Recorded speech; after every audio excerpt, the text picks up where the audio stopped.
Frutiger Aero.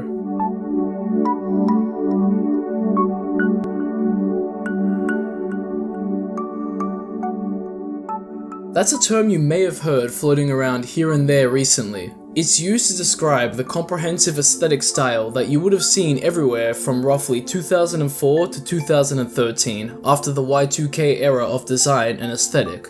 Also known as Web 2.0 gloss, Frutiger Aero incorporates a lot of glossiness, white and fluffy clouds on vibrant and deep blue skies, glass, bubbles, water, fish, usually tropical ones, bright lighting, vigorous tertiary colors, and many more features to create this aesthetic. Some of its most famous images utilize this design to the max, and as I've said before, you'll definitely recognize this stuff, especially if you grew up around so much of it.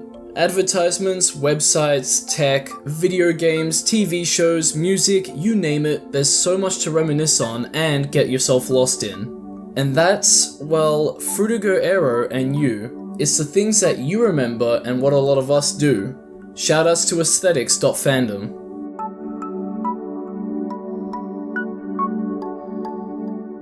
The name was coined by Sophie Lee, someone part of the Consumer Aesthetics Research Institute in 2017, and derives from Adrian Frutiger. He's the creator of the Frutiger fonts and Windows Aero, which are all associated with the look. A term people like to associate it with it all as well is the future we were promised but never got. Nothing says that like the architecture of Frutiger Aero. It's so clean and futuristic. Let's look at exterior architecture, and as we can see... Wait a minute. What? It's the meme, but this is a good example. As we can see here, we have a nice blend of ecology and buildings. There's a subgenre term for that, Frutiger Eco. It focuses on the emphasis of greens and lush nature. This type of architecture is always set in a very eco-looking environment. It's vibrant and glossy all in one. There's a lot of optimism and humanism here too. The future looks bright, clean and vibrant. Despite a lot of the buildings being skyscrapers, they have a lot of character and complexity to them. Even the dome-like buildings have intricate designs to them. It can be a bit busy too, but there's also a look of stillness in everything. It reminds me of liminal spaces. We're either in a city or looking out at one, yet there's not a lot of people around. That's very liminal. Moving into the interiors, we can find a lot of vibrant colors like always and a lot of rounded objects. Edges are at a minimum on the furniture and that futuristic look is still there. The first thing I think of when I see rooms like these are 2000s dentist offices. Can you picture it? The waiting room with the magazines, the translucent gaming console, a product of Y2K, an aesthetic before Frutiger Aero, the obligatory abacus and other kids' toys, and the glossy interiors. Beautiful. Technozen is another subgenre that has a heavy emphasis on interior. It has a mid to late 2000s Japanese twist on things. Apart from being glossy at times, the look is also cozy, calming, friendly, kind of adorable, but a bit sterile. This is a nice look for a house that I can get around. What about you? Would it be weird if I said that I know how this house would smell? Either like the smell of a hearty meal that was cooked or a diffuser. Imagine sitting around a place like this on a nice warm night. You look outside a window and perhaps you see a Frutiger Aurora or a Cyber Glacier, both subgenres. Wow, that looks familiar. Now let's move on to advertisements, and the first thing that we should look at is shampoo.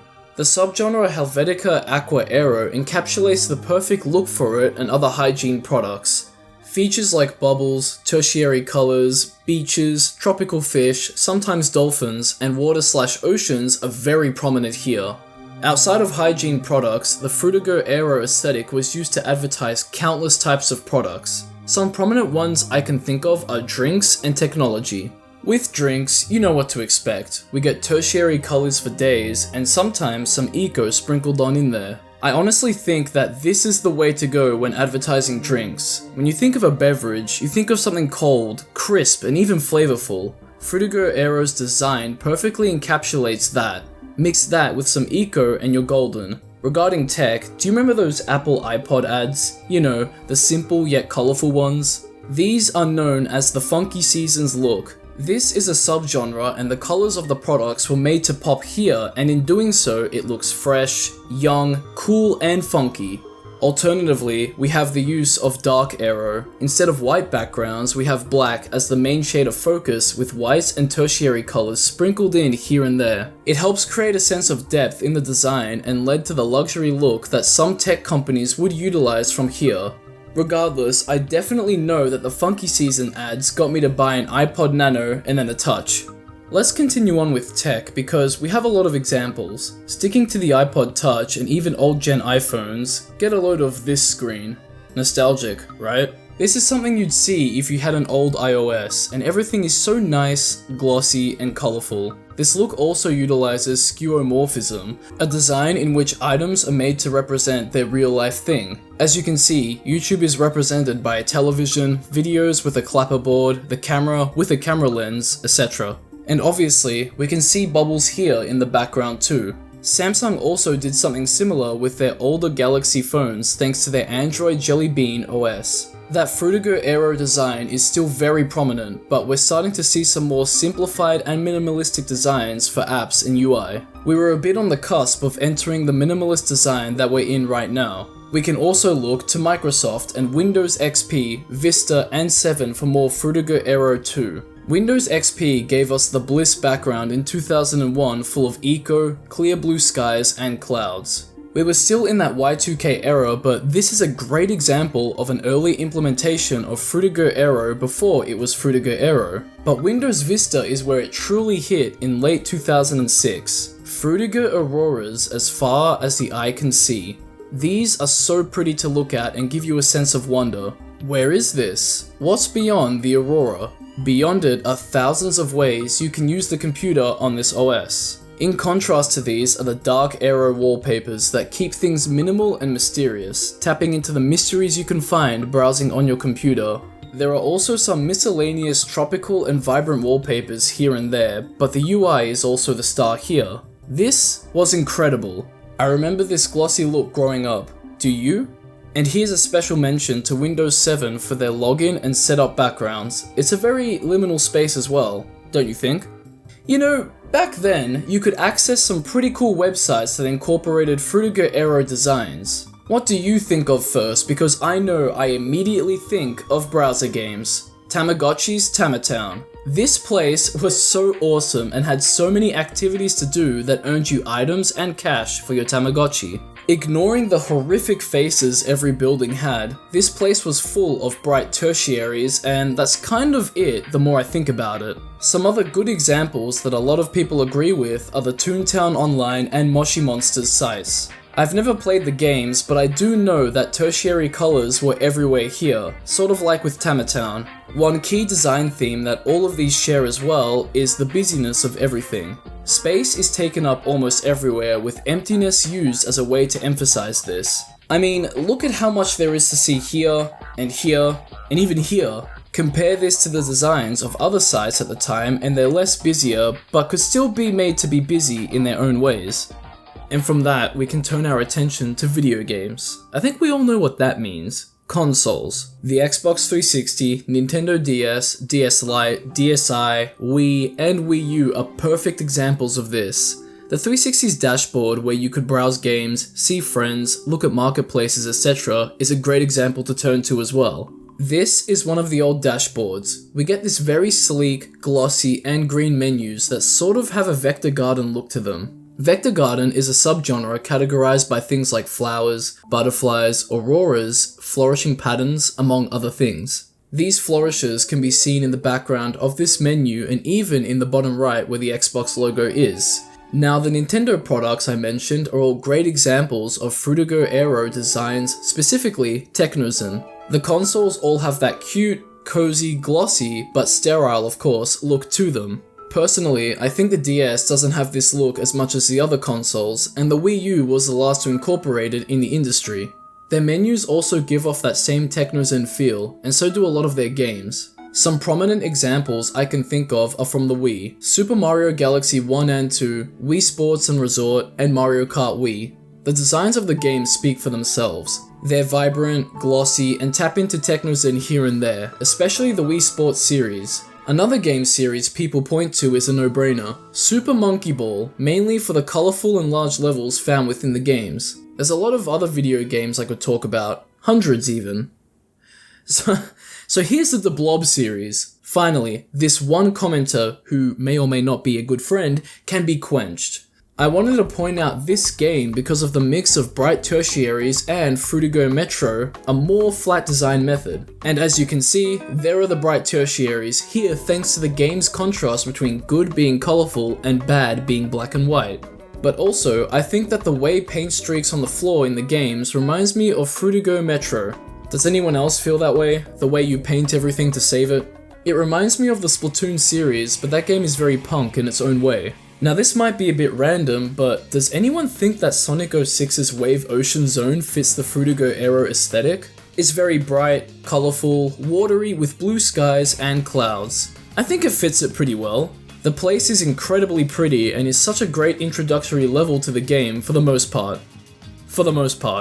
Shoutouts as well to Sanctum 2's menus and art. It has a daylight, orange, futurism graphic design to it, or Dorfic for short, which is a Fruitigo Aero subgenre that focuses on that daylight, orange, futurism look. Have any of you played these games and reminisce on them? If so, comment about it down below and also comment games you think fit into the Fruitigo Aero look too. They always seem to have that sort of magical feel to them.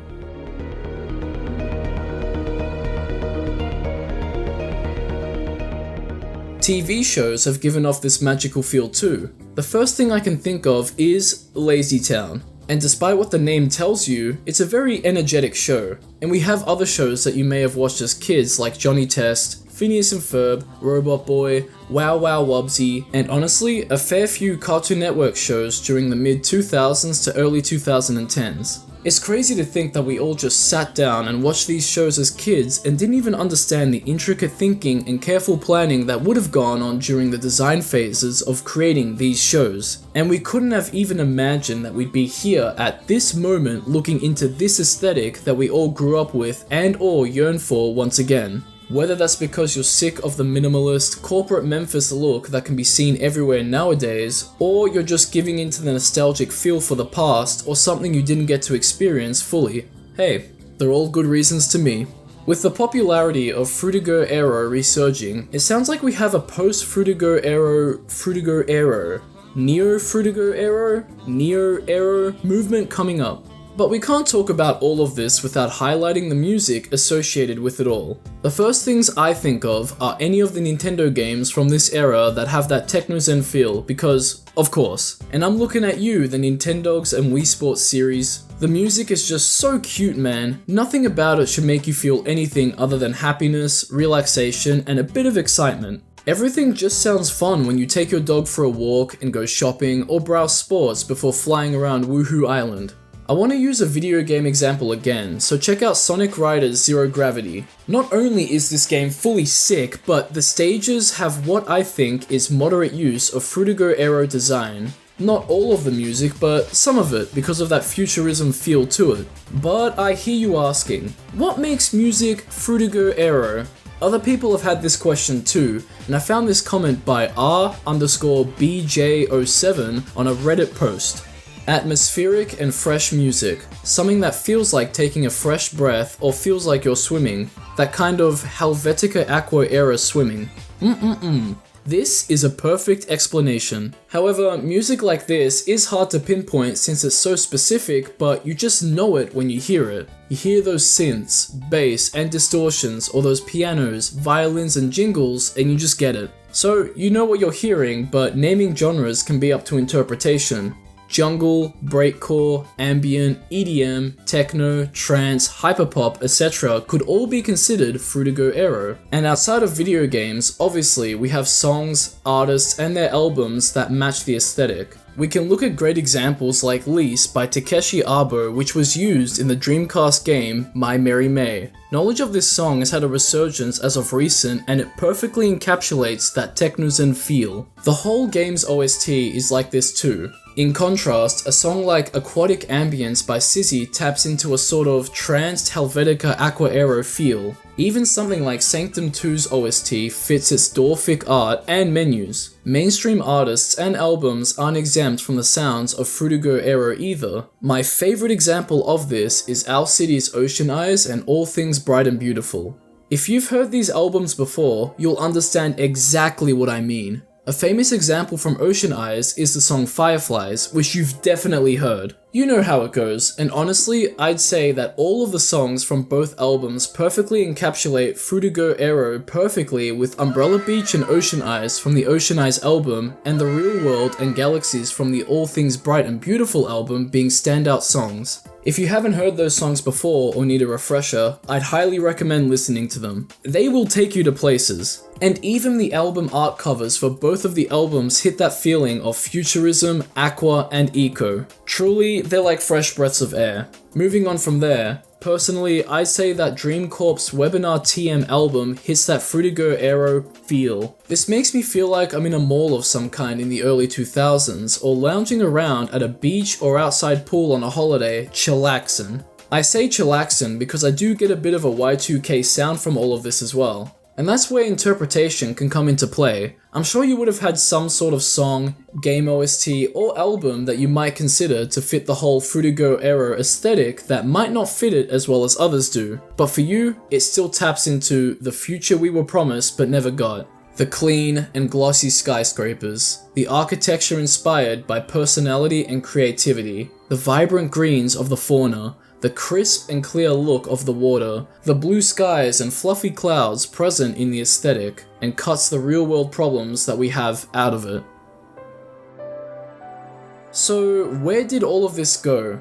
What happened to Fruitiger Aero? As said before, it was phased out during the mid-2010s for the minimalist designs and look we see today. And that's why nostalgia is so powerful, since it means so much to people. It makes you feel warm and takes you back to how things used to be versus how they are now, and there's a want for things to go back to the way they were. Whether that's because things were so much easier back when you were younger, or because you didn't get to experience that era. But the unfortunate fact is, well, we can't go back. We can only go forward. For now, we're stuck in this minimalist, corporate Memphis consumer era, and it seems like it's going to continue on. But with the resurgence of interest in Fruitiger Aero, who knows? We might start to see the aesthetic claw its way back into the public eye as how it was, or a neo version of itself. That's been me. Thanks for watching. I hope I was able to explain and explore Fruitiger Aero to pique your interests or further them. Shoutouts to the Aesthetics.fandom website for their information on all of this. I did look through the site for definitions and to learn about certain terms, so if you want more info on things I discussed, that would be the best place to go to. Oh, and speaking of shoutouts, here's a shoutout to my lovely patrons. You guys are absolute legends. Check out my links for YouTube, my social medias, all that good stuff, and I'll catch ya in the next one.